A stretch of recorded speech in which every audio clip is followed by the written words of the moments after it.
શનિદેવને ન્યાયના દેવતા કહેવામાં આવે છે। એવું કહેવામાં આવે છે કે શનિદેવ વ્યક્તિને તેના કર્મો અનુસાર ફળ આપે છે। જો વ્યક્તિએ ખરાબ કર્મ કર્યા હોય તો તે ખરાબ કર્મનું રિટર્ન સાડા સાતીમાં દંડની સાથે મળે છે।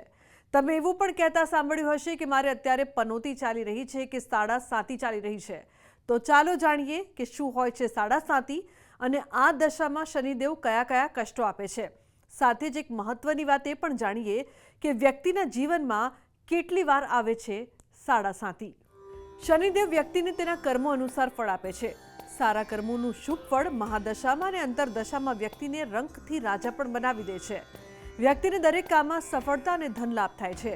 જ્યારે વ્યક્તિના ખરાબ કર્મોનું રિટર્ન આપવાની વાત આવે ત્યારે તે વ્યક્તિની રાશિમાં ગોચર દરમિયાન શનિ આવે ત્યારે આપે છે। જે રાશિમાં 7.5 વર્ષ સુધી શનિદેવનો પ્રભાવ રહે છે તેને સાડા સાતી કહેવામાં આવે છે અને શનિના ઢૈયાનો પ્રભાવ વ્યક્તિ પર 2.5 વર્ષ સુધી રહે છે। સાડા સાતી શું છે? શનિની સાડા સાતી 7 વર્ષ સુધી ચાલનારી ગ્રહની દશાને કહેવામાં આવે છે। જ્યોતિષશાસ્ત્ર પ્રમાણે શનિ સૌથી ધીમી ગતિ કરનારો ગ્રહ છે।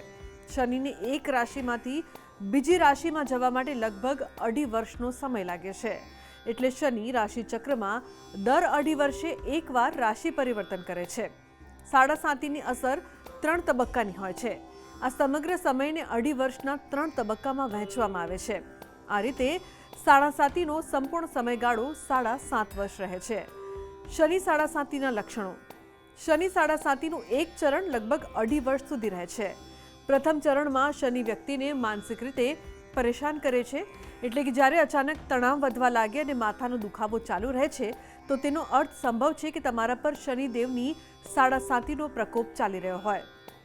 બીજા ચરણમાં શનિ આર્થિક અને શારીરિક પરેશાનીઓનું કારણ બને છે।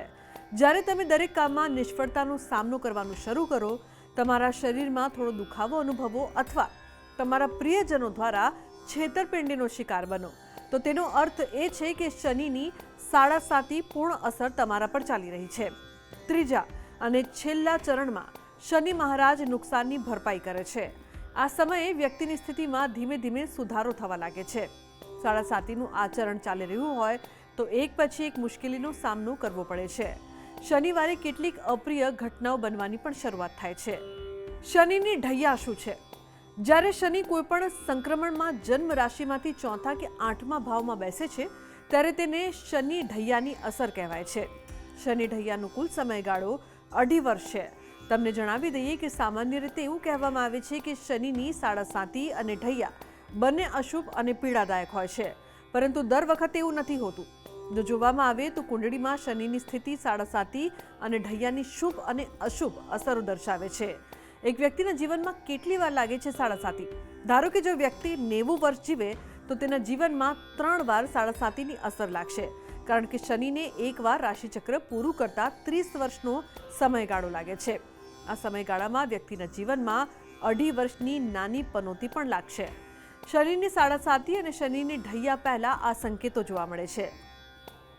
શનિની સાડા સાતી અને શનિની ઢૈયા વ્યક્તિ માટે એક મોટા પડકાર તરીકે આવે છે અને જ્યારે વ્યક્તિની કુંડળીમાં શનિ પીડિત અથવા ભ્રષ્ટ હોય ત્યારે આ સ્થિતિ વધુ ગંભીર બની જાય છે।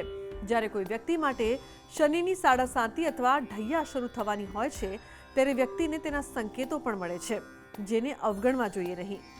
શનિની સાડા સાતી કે ઢૈયાની અસર શરૂ થાય ત્યારે શરૂ કરો આ ઉપાય। દર શનિવારે શનિ મંદિર અથવા કાલી મંદિરમાં નારિયેળ ચડાવો। તંત્રોક્ત દેવી સુક્તમનો નિયમિત પાઠ કરો। જો તમે દરરોજ કરી શકતા નથી તો ફક્ત શનિવારે જ કરો। જે લોકો શનિદેવની સાડા સાતી કે ઢૈયામાંથી પસાર થઈ રહ્યા હોય તેમના માટે શનિ ચાલીસાનો પાઠ ઘણી રાહત આપનાર સાબિત થશે। શક્ય હોય તેટલું વધુ શનિ મંત્રનો પણ જાપ કરો। જીવનશૈલીમાં પરિવર્તન લાવવા ભવિષ્ય વિશે વિચારવાનું ટાળો અને વર્તમાન પર ધ્યાન કેન્દ્રિત કરો। કર્મના ફળદાતા અને ન્યાયપ્રિય ગ્રહ છે એ શનિ મહારાજ, જેને કહેવાય જસ્ટિક, જે બ્લેક કલરમાં બેઠા હોય અને જે સાચોને સાચું અને ખોટાને ખોટું કરે એ છે શનિદેવ। આપણા જીવનની સાચી પરીક્ષા દર 30 વર્ષમાં 7.5 વર્ષ મનુષ્યને આપવી પડે છે। ભગવાન શનિદેવ ન્યાયપ્રિય સાથે જે લોકો કામદાર છે, જે કામ કરી રહ્યા છે, મજૂર વર્ગ છે, એ લોકોને જો ખુશ કરવામાં આવે તો શનિદેવ શીઘ્ર પ્રસન્ન થાય છે। જીવન જરૂરિયાત વસ્તુઓ આપવામાં આવે, આગળ વાત કરવામાં આવે તો વૈદિક બ્રાહ્મણો દ્વારા 94,000 ઓમ પ્રામ પ્રીમ પ્રોમશઃ શનિશ્ચરાય નમઃ આ મંત્રના વૈદિક અનુષ્ઠાન કરવામાં આવે તો પણ શનિની આ પનોતી આપણને સારું ફળ આપે છે. આગળ વાત કરીએ તો ભગવાન શિવજીને દૂધ સાથે જલ અર્પિત કરતી વખતે ઓમ નમઃ શિવાય મંત્ર બોલી અર્પણ કરીએ તો પણ શનિ મહારાજ આપણને શ્રેષ્ઠ ફળ આપે છે. હનુમાનજીની કૃપા, હનુમાન ચાલીસાના પાઠ, મંગળવાર અને શનિવારે ખાસ હનુમાનજીના દર્શન કરવામાં આવે તો પણ શનિ મહારાજની કૃપા સર્વસ્વ મનુષ્યો ઉપર પડી શકે છે. આગળ વાત કરીએ તો શનિ મહારાજ માણસને એવી પરીક્ષા લે છે કે માણસના જેટલા પણ ખોટા કાર્ય હોય એ ખોટા કાર્ય ભૂલીને ક્યાંક ને ક્યાંક સીધા રસ્તે લઈ જાય છે.